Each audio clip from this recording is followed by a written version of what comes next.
Junagadh SP Harshad મહેતાના માર્ગદર્શન નીચે ક્રાઇમ બ્રાન્ચે લૂંટનો પર્દાફાશ કર્યો છે. કરોડોનો લૂંટનો તરખાટ રચ્યો હતો, પરંતુ પોલીસે સમગ્ર લૂંટનો ભાંડો ફોડી નાખ્યો. લૂંટના ફરિયાદીને તેના ભાઈની પોલીસે ધરપકડ કરી 1.90 કરોડના રિકવરી કરતી જૂનાગઢ પોલીસે રિકવરી કરી હતી ને બંને સોની સેલ્સમેન લૂંટના માલ અમદાવાદ ઘર ભેગો કરતા હતા તેને ઝડપી પાડવામાં પોલીસને ભારે સફળતા પ્રાપ્ત કરી છે. જૂનાગઢ બાટવા નજીક રફાળિયા ફાટક પાસે અમદાવાદ કલા ગોલ્ડન પેઢીમાં એક સેલ્સમેને 1.5 કરોડની લૂંટનું નાટક રચી અને ફરિયાદી બની અને પોલીસે ઊંધા ચશ્મા પહેરાવવાની કોશિશ કરી હતી. પરંતુ જૂનાગઢ પોલીસ અધિક્ષક હર્ષદ મહેતા સાહેબે સૂચના મુજબ જૂનાગઢ ક્રાઇમ બ્રાન્ચ સહિતની અલગ અલગ ટીમો દ્વારા લૂંટની ઘટનાનો ગણતરીની કલાકોમાં ભેદ ઉકેલી અને પર્દાફાશ કરીને લૂંટના ફરિયાદી અને આરોપી તેના ભાઈને ઝડપી લેવામાં ભારે સફળતા પ્રાપ્ત કરી હતી અને રૂપિયા 1.90 કરોડ અને સોના ચાંદીના દાગીના સહિત રોકડ રૂપિયા રિકવર કરી સફળતા મળી હતી. આ અંગે વધુમાં માહિતી આપતા એસપી શ્રીએ જણાવ્યું હતું કે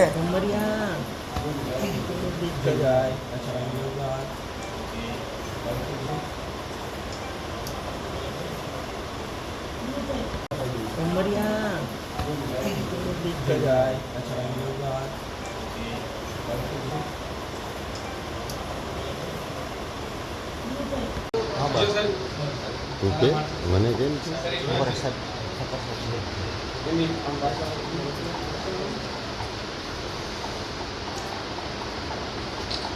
पुराने जो ऐसे गुनाह को अंजाम देने वाले जो ऑफेंडर्स थे उन सब को चेक किए, साथ साथ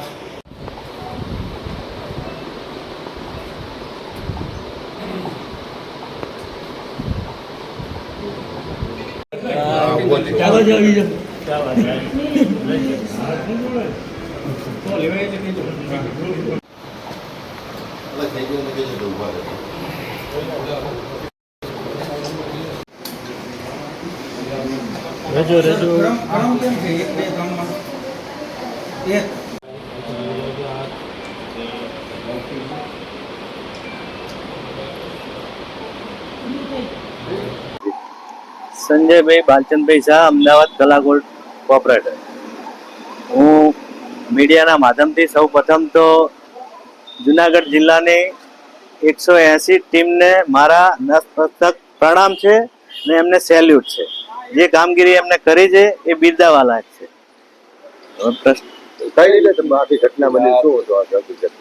ઘટના એવી બની હતી કે અમારા સેલ્સમેન યાજ્ઞિક જોશી ને ધનરાજભાઈ બે જણા ટુરિંગમાં નીકળતા હતા અને દર વખતે રૂટિંગ મુજબ એમનું કાર્યક્રમ પ્રમાણે હતું અને એમને ષડયંત્ર રચી અને જાતે જ આ કાવતરું કરેલું. અને આપણી જુનાગઢ પોલીસ, એલસીબી, એસઓજી જે બી ત્યાં આગળ એમને જે મહેનત કરી છે, તનતોડ મહેનત, નિસ્વાર્થ અને કોઈ પણ સ્વાર્થ વગર કરી છે. અને જે રીતે એમને આ જે પાછું લાવ્યું છે ને એ મેં મારી જિંદગીમાં ઘટના પહેલી વાર જોઈ છે. એટલે બહુ સરસ કામ કર્યું છે, બહુ બિરદાવા લાયક કર્યું છે. અને એમના જેટલા બી વખાણ કે એમના અભિનંદન આપું ને એટલા ઓછા પડે એવા છે. સમજ્યા તમે? મારે જાહેર જનતાને બી એ જ કહેવું છે કે આપણે ગમે ત્યારે પોલીસ વિશે ગમે તે વસ્તુ ગમે ત્યારે વિચારી દેતા હોઈએ છે ને એ તદ્દન ખોટું હોય છે. આપણે જાતે નિહાળવું જોઈએ, જાતે સમજવું જોઈએ. અને દરેક પોલીસને જેમ બોર્ડરને રિસ્પેક્ટ આપીએ છીએ ને એમ એક એક પોલીસને આપણે એવો રિસ્પેક્ટ આપવો જોઈએ. તમે 4 રસ્તા ઉભા રહેલા પોલીસને પણ આપણે ગમે ત્યારે ચોસડાઈથી વાત કરતા હોઈએ છીએ. ખરેખર આપણે આ ખોટું કરી રહ્યા છીએ. આપણે દરેક વ્યક્તિને સમજવો જોઈએ, જાણવો જોઈએ અને પછી એના ઉપર તમે એલિગેશન કરવું જોઈએ. મારે દરેક જાહેર જનતાને એટલું નિવેદન છે, ક્યારેય કોઈ પણ પોલીસ વિશે આપણે મદદ ના કરી શકીએ તો કંઈ નહીં, પણ એમનું ક્યારેય ખરાબ તો ના જ બોલવું. મારી જાહેર જનતાને ફરીને નમ્ર વિનંતી છે, ક્યારેય કોઈ પોલીસ વિશે તમે આવું ક્યારેય નિવેદન ના આપતા. આ તમે જે વાત કરો છો કે આવી રીતે જે સેલ્સમેન ઉપર ભરોસો મૂક્યો છે, આવી રીતે મૂકી શકાય ને ના મૂકી શકાય, એના 2 રસ્તા છે.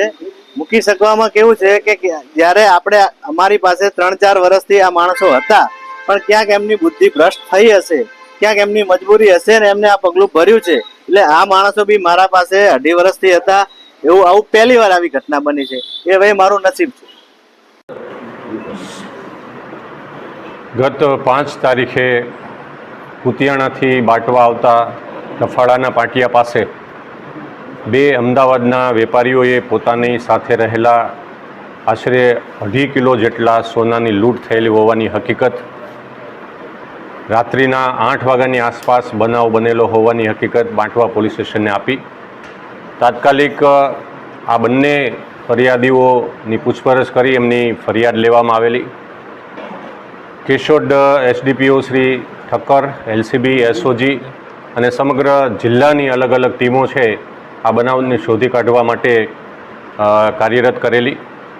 પ્રારંભિક રીતે એવું લાગ્યું કે આસપાસના કોઈ લોકોએ પણ આવું કરી શકે અથવા કોઈ રેકી કરેલું હોય એવી સંભાવનાને આધારે કુતિયાણાથી શરૂ કરી અને આ બંને ફરિયાદીઓ કે જે કલા ગોલ્ડના સેલ્સમેન તરીકે પોતાને વાત કરેલી એ બંને સોમવારથી અમદાવાદથી નીકળેલા હતા. 4 દિવસ એ જૂનાગઢમાં સક્કરબાગ પાસેની રોયલ ઇન હોટલમાં રોકાયેલા હતા અને આસપાસના સોનાના વેપારીઓ પાસે પોતાના વ્યવસાયના જે સેલ્સમેનના જે સેમ્પલ છે એ બતાવવા માટે ગયા હતા એવી હકીકત બતાવેલ હતી. સમગ્ર રૂટના એસઓજી, એલસીબી અને અન્ય જે સ્થાનિક પોલીસની ટીમો કરી અને લગભગ જૂનાગઢ શહેરના નેત્રમ સહિત 400થી વધારે સીસીટીવી કેમેરાને આ જોવાની એક ઝુંબેશ આ 2 દિવસમાં ચાલેલી. સાથે સાથે એ ખરેખર ફરિયાદી શું વાત કરે છે અથવા શું બોલે છે એની આખી ટાઈમલાઈન પણ એક સેટ કરવામાં આવેલી. સાથે સાથે જો આકસ્મિક બનાવ બનેલો હોય તો આસપાસના 8-10 ગામડાઓમાં બાંટવાના અને કુતિયાણા વિસ્તારના આ બંને ગામડાઓમાં એક ઝુંબેશ ચલાવીને પરપ્રાંતિઓ જેટલા મજૂરો કામ કરે છે તો લગભગ 250થી વધારે પરપ્રાંતિઓની પોલીસ સ્ટેશનમાં લાવી પૂછપરછ કરવામાં આવી. એમના ઇન્ટ્રોગેશન ફોર્મ ભરવામાં આવ્યા. વારંવાર પોલીસને એવી શંકા જતી હતી કારણ કે FSL, ફિંગરપ્રિન્ટ, ડોગ અને આ બંને જે ફરિયાદીઓ હતા, એક યાજ્ઞિક જોશી અને બીજો જે છે એ ધનરાજ, આ બંનેની પૂછપરછમાં ઘણા બધા કોન્ટ્રાડિક્શન્સ એટલે વિરોધાભાસ આવી રહ્યા હતા અને એ વિરોધાભાસના કારણે પોલીસને શંકા ગઈ કે આમાં આ ઘટનામાં અંજામ આપવામાં ક્યાંક ને ક્યાંક આ ફરિયાદીઓનું ઇન્વોલ્વમેન્ટ હોવાનું પ્રાથમિક રીતે પોલીસને જે માહિતી મળી એના આધારે ખાસ જૂનાગઢ શહેરમાં એમની જે ગતિવિધિઓ, એમની કઈ કઈ દુકાને ને ક્યાં ક્યાં વધારાની કામગીરી કરી છે એના આધારે એક જગ્યાએ સ્ટેશનરીની દુકાને એમને કટર લીધેલું હોવાની માહિતી પોલીસને એક બાતમી મળી અને એના આધારે પોલીસે પૂછપરછ કરતાં એમણે ત્યાંથી કટર પણ લીધેલું અને એ જ કટરનો ઉપયોગ આ ધનરાજના પીઠમાં જે ચરખા કરવામાં થયેલો હોવાની પણ એક આશંકા થઈ અને એના કારણે એની આરોપીની પૂછપરછ કરતાં કબૂલાત થઈ. ત્યાર પછી સમગ્ર ઘટના છે એ એમણે માણાવદર શોરૂમમાં એમણે આખા દાગીનાના જે કંઈ સેમ્પલ હતા એ જાહેરમાં બતાવેલા ને સીસીટીવીમાં આવે એવી જ રીતે એમણે યુક્તિપૂર્વક આ દેખાડ્યા.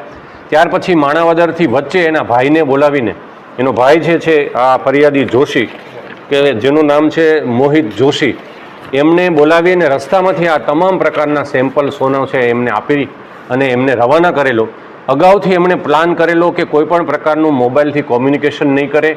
આમ છતાં આ બંને યુક્તિ પ્રયુક્તિથી એમણે કુતિયાણાના સીસીટીવીના શોરૂમમાં એ જ થેલો એમની પાસે સેમ્પલ ભરેલો છે એવો શો કરવા માટે એ ત્યાં શોરૂમના અંદર પણ જાય છે અને પછી એ થેલો એ પોતાની ગાડીમાં મૂકતો હોવાનો એક ડોળ પણ કરે છે. એ આ બધાને અંતે ગઈકાલે LCB ને તપાસ સોંપી હતી એટલે એમને અમદાવાદથી એમના ભાઈના ઘરેથી આ તમામ મુદ્દામાલ છે રિકવર કરેલ છે. એમના ભાઈએ ગુનામાં લીધેલ વાહન જે અહીંયા આવેલો હતો એ પણ રિકવર કરેલ છે. આમ કુલ મળીને 1,90,00,000થી વધારે મુદ્દામાલ છે. રોકડ 5 લાખથી પણ વધારે એમની પાસેથી રિકવર કરેલ છે. અને આ ત્રણેય આરોપી યાજ્ઞિક જોશી ફરિયાદી, એનો ભાઈ મોહિત ધર્મેશ જોશી અને ધનરાજ ભાંગડે કે જે આ સેલ્સમેન તરીકે યાજ્ઞિક જોશીની સાથે હતો, આ ત્રણેય આરોપીઓની ગઈકાલ રાત્રે અટક કરી તમામ મુદ્દામાલ કબજે કરી અને હાલ એમણે જે થેલાઓને બોક્સ જે અલગ અલગ રીતે ફેંકેલા છે એ વગેરે એમની એ રિકવરી કરવા માટેની હાલ તજવીજ ચાલુ છે. આ દરમિયાન એમના હાલ રિમાન્ડ પણ લેવામાં આવશે આજે નામદાર કોર્ટમાં અને વિશેષ એમણે સેલ્સમેન એક વ્યવસાયી પેઢીના સેલ્સમેન હોવાને નાતે એમણે પુરાવાનો જે નાશ કર્યો છે વગેરે કલમનો પણ આમાં ઉમેરો કરવામાં આવશે. અમદાવાદ પસંદ કરવામાં આવ્યું, માણાવદર ખાસ પસંદ કરવામાં આવ્યું, એટલો વિસ્તાર પસંદ કર્યો, એનું કારણ? પ્રાથમિક રીતે એમને પૂછપરછ કરતાં હાલ એમને એવું હતું કે અમદાવાદ સિટીમાં આ સીસીટીવી કેમેરા વગેરેમાં ખ્યાલ આવી જાય, પણ એમને એવું પણ પ્લાન કર્યો કે માણાવદરના જે શોરૂમમાં જાય છે ત્યાં એ ઈરાદાપૂર્વક બધા જ જે એમના સેમ્પલ્સ હતા એ દેખાડે એટલે સીસીટીવીમાં પણ આવે, અને ત્યાર પછી છે એ ગ્રામ્ય વિસ્તાર છે, કુતિયાણામાં એ થેલાનો શો કરે એટલે વચ્ચેના વિસ્તારમાં આ એમના ભાઈને મોકલી દેશે. અને એમના ભાઈ સાથે પણ આ અગાઉથી પ્લાન હતો કે કોઈ પણ પ્રકારની એમને અહીંયા મળશે, ક્યાં મળશે એ અગાઉથી નક્કી કરેલું હતું કે માણાવદરથી અમુક વિસ્તારમાં હું તને આ બધું આપી દઈશ, પણ કોઈ પણ પ્રકારનું કોમ્યુનિકેશન નહીં કરે અને બંને જાહેર જગ્યાએ નહીં મળે, આ પ્રકારનું એમણે અગાઉથી પ્લાનિંગ કરી લીધું હતું. અને કુતિયાણાથી મુખ્ય હાઈવેથી પછી અંદરના ભાગમાં જે આવે છે તો આવા નાના રસ્તા પસંદ કરીને 8 વાગ્યા સુધી આપ જોઈ શકશો કે કુતિયાણાના સીસીટીવીમાં એમણે લગભગ કોઈ પણ પ્રકારની ડીલ ન હોવા છતાં એમણે અડધો કલાક ત્યાં માત્ર ગપ્પા મારીને ટાઈમ પાસ કરેલો હોવાનું પણ જે તે વખતે પોલીસને શંકા હતી, અને એટલા માટે કે અંધારું થાય તો રસ્તામાં કે અવાવરી જગ્યાએ એ ત્યાં ઊભા રહી શકે. જરૂરિયાતના હિસાબે આ પ્લાન ઘડાયો. એમની આર્થિક જરૂરિયાત અને સ્વાભાવિક રીતે કે એનો હાલ સુધી જે ખાસ ક્રિમિનલ હિસ્ટ્રી મળેલી નથી, પણ કોઈને કોઈ રીતે આ દાગીનાઓ છે એ સેરવી અને પોતાના વ્યવસાયને અથવા પોતે પૈસાવાળું થવું એ પ્રકારની એમની માનસિકતાથી હાલ હોવાનું પ્રાથમિક રીતે કબૂલાત કરેલી છે. બસ દર વર્ષની જેમ આ વર્ષે પણ ગણપતિ બાપા મોરિયાના નાદ સાથે જૂનાગઢમાં ગણપતિ બાપાના ભક્તો ગણપતિ બાપા મોરિયાના નાદ ગુંજાવી રહ્યા છે, અને આ વર્ષે પણ જૂનાગઢ સહિત સમગ્ર સૌરાષ્ટ્રમાં ગણપતિ મહોત્સવની ભવ્ય ઉજવણી થઈ રહી છે. ત્યારે જૂનાગઢ શહેરના પંચાયતી ચોક ખાતે મહાલક્ષ્મી મંદિરના પટાણગઢમાં ગણપતિ મહોત્સવનું પંચાયતી ચોક પરિવાર દ્વારા ગણપતિ મહોત્સવનું આયોજન કરવામાં આવ્યું છે. ત્યારે આ ગણપતિ મહોત્સવ દરમિયાન ગઈકાલે ગણપતિ મહોત્સવના આયોજન દરમિયાન એક ભવ્ય ગણકોટના દર્શન અને મહાઆરતી સહિતના અનેકવિધ કાર્યક્રમો યોજવામાં આવ્યા હતા.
मूर्ति पूजितवा कनककमलमाला कंठदेशे સમગ્ર દેશભરની અંદર ને ગુજરાતભરની અંદર ને સૌરાષ્ટ્રની અંદર દર વર્ષે ગણપતિ બાપાનો નાદ ગુંજે છે તેમ આ વર્ષે પણ ભાદરવા સુદ 16ના દિવસે જૂનાગઢ શહેરના ઝાંસી કી રાણીના ચોક ખાતે ગિરનારી ગુરુદ્વારા ભવ્યથી ભવ્ય ગણપતિ મહોત્સવનું આયોજન કરવામાં આવ્યું હતું. ગણપતિ મહોત્સવના આયોજન દરમિયાન એક સમૂહ આરતીનું આયોજન કરવામાં આવ્યું હતું.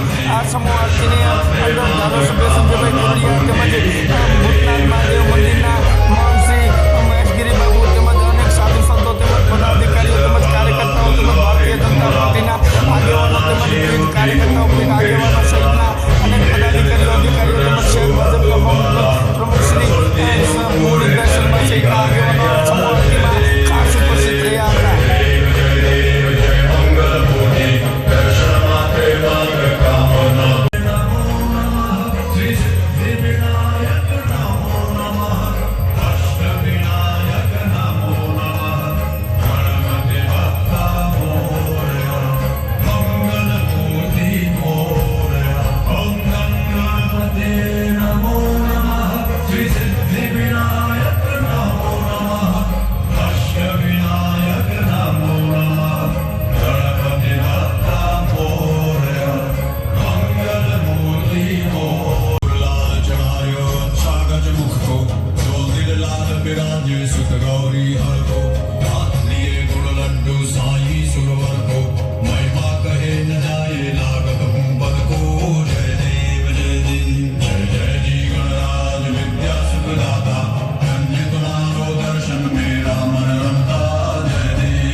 સમગ્ર દેશભરની અંદર ને સમગ્ર સૌરાષ્ટ્રની અંદર ગણપતિ બાપાનો દર વર્ષે નાથ ગુંજી ઉઠે છે. તેમાં આ વખતે ભાદરવા સુદ 14થી જ જૂનાગઢ સહિત સમગ્ર સૌરાષ્ટ્રમાં ગણપતિ મહોત્સવનું ભવ્ય આયોજન થઈ રહ્યું છે. ત્યારે જૂનાગઢ શહેરના હાટકેશ્વર મંદિર ખાતે આ વર્ષે પણ ગણપતિ મહોત્સવનું પ્રથમ વખત આયોજન કરવામાં આવ્યું હતું. જેમાં ભાવિક ભક્તજનો દ્વારા ગણપતિ બાપાની વંદના કરીને મહાપૂજા અર્ચન તેમજ મહાપૂજા અર્ચન સત્યનારાયણ ભગવાનની કથા સહિતના અનેકવિધ કાર્યક્રમ તેમજ જુદા જુદા રમતગમતના કાર્યક્રમો કરવામાં આવ્યા હતા.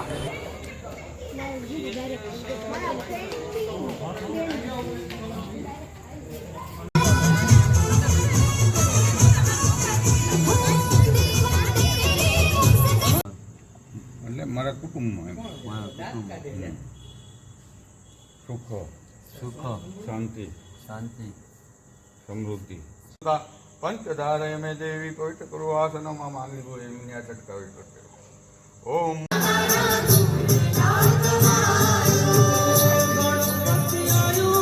જમણા હાથ માથે ઢાંકી રાખી ડાબા હાથમાં રાખવાના, માથે જમણો હાથ ઢાંકી રાખવાનો.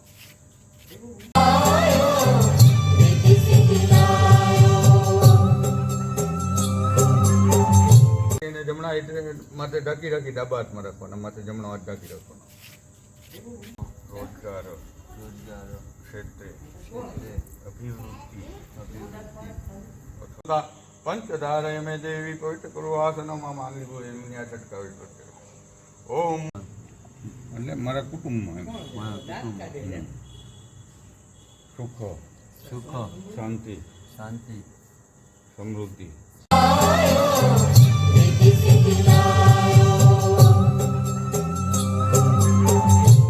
જમણા હાથ માથે ઢાંકી રાખી ડાબા હાથમાં રાખવાના, માથે જમણો હાથ ઢાંકી રાખવાનો. રોજગાર ક્ષેત્રે અભિવૃદ્ધિ રોજગાર ક્ષેત્રે અભિવૃદ્ધિ જમણા હાથ માથે ઢાંકી રાખી ડાબા હાથમાં રાખવાના, માથે જમણો હાથ ઢાંકી રાખવાનો.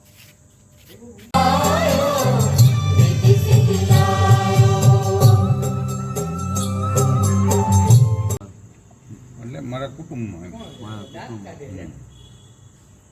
સુખ શાંતિ સમૃદ્ધિ પંચધારય મેં દેવી પવિત્ર કરુણાસનમાં માંગી હોય એમની આ છટકાવી કરશે. ઓમ એટલે મારા કુટુંબમાં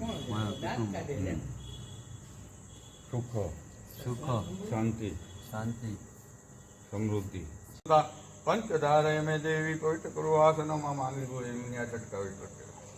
ઓમ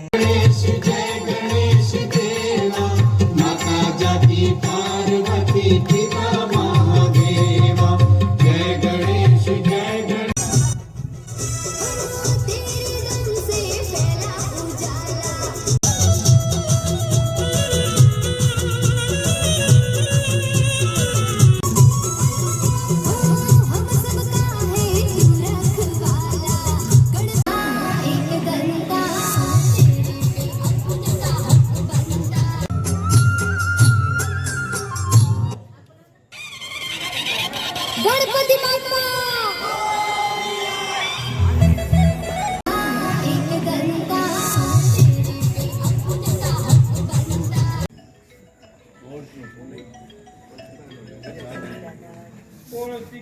ગણપતિ ભગવાન કી જય. સિદ્ધિવર્ધક બુદ્ધિવર્ધક સિદ્ધિ વિનાયક વિઘ્નહર્તા ગણપતિ ભગવાન કી જય હો.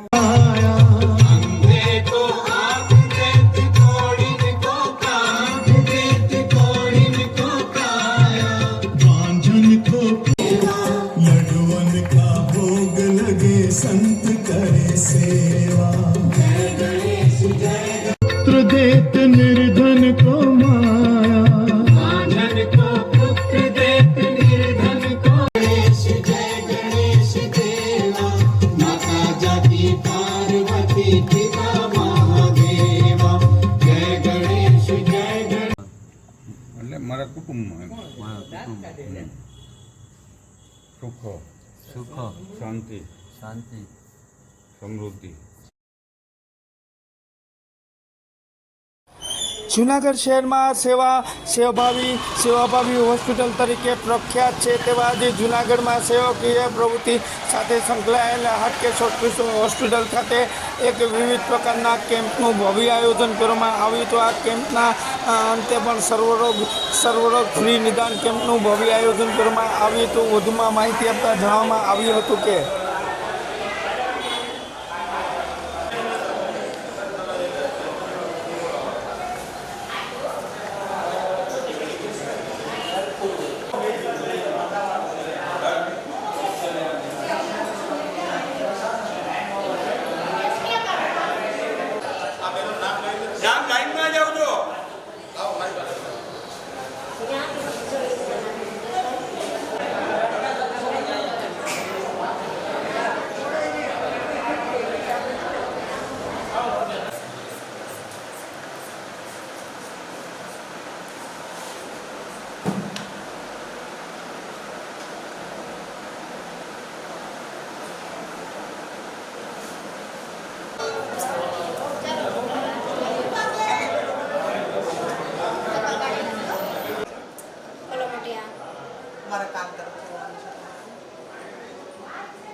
મહાદેવ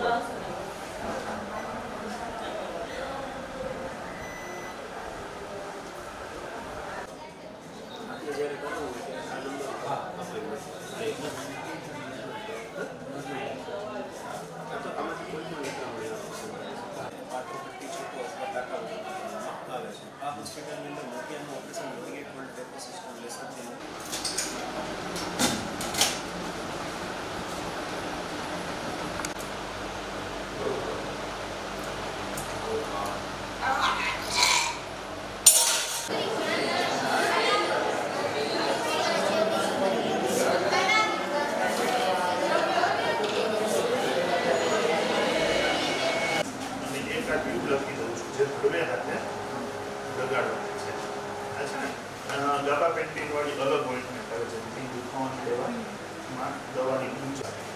તો તમારો રેસ્પોન્સ તમારા વિનયભાઈ ઘણી વાર કર્યો છે.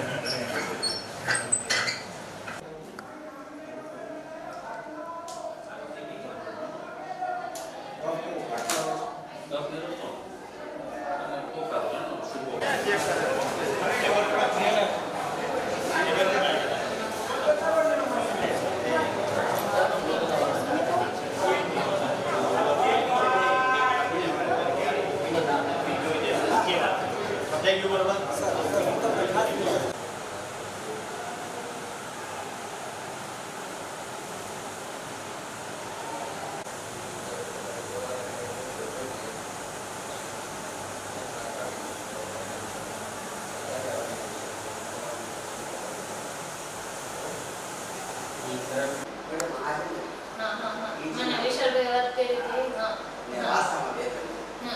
કેટલા છે? આ એક જ છે કે બીજી છે? એક આ છે, એક આ છે. બીજે કે તમારે નડતર થતું હોય તો બાળક ઊંધું થાય એટલું જૂનું પેશન્ટ. જૂનાગઢ આર્ટકેસ હોસ્પિટલ ખાતે એક મલ્ટી સ્પેશિયાલિસ્ટ ડૉક્ટરોનો કેમ્પ કરવામાં આવ્યો, જેમાં doctor Mansi Sodagar physician, doctor Rahul Pandya, doctor Jay Raninga, નાઝીમાબેન કાઝી, દર્શનભાઈ કક્કડ, રક્ષિતભાઈ પીપલિયા, પ્રતિકભાઈ ગોહેલ, અરવી કૌર બ્યુચ, માધુરીબેન નાંડિયા, જય માકડિયા, રીનાબેન ડોંડિયા, વિશાલભાઈ પટેલ, ડૉક્ટર ગૌરવ શાહ, ડૉક્ટર દર્શન કક્કડ, આ બધાએ પોતાના દર્દીઓને ટોટલી ફ્રીમાં સારવાર આપેલી છે. અને હાટકેશ હોસ્પિટલ હંમેશા આવા કેમ્પો કરતી રહી છે અને પ્રજાને માટે સારા કાર્યો કરવા માટેની હંમેશા નેમ ધરાવે છે. ડૉક્ટર નાઝીમા કાઝી આજ રોજ જે હાટકેશ હોસ્પિટલમાં સર્વરોગ નિદાન કેમ્પનું આયોજન કરવામાં આવ્યું છે, એમાં હું આંખના ડૉક્ટર તરીકેની ફરજ બજાવું છું. આજે અમે આંખના બધા જ દર્દીઓની તપાસ કરીશું. એમાં જે લોકોને મોતિયો હશે એ લોકોને મોતિયાના ઓપરેશન રાહત દરે કરી આપવામાં આવશે. વેલના ઓપરેશન પણ આ કેમ્પમાં કરવામાં આવશે અને એ પણ રાહત દરે અમે કરી આપીશું. ઝામર અને પડદાની તપાસ અમે લોકો પેશન્ટને કરી આપીશું અને પેશન્ટના ચશ્માના નંબર અને બધું કાઢી આપીશું.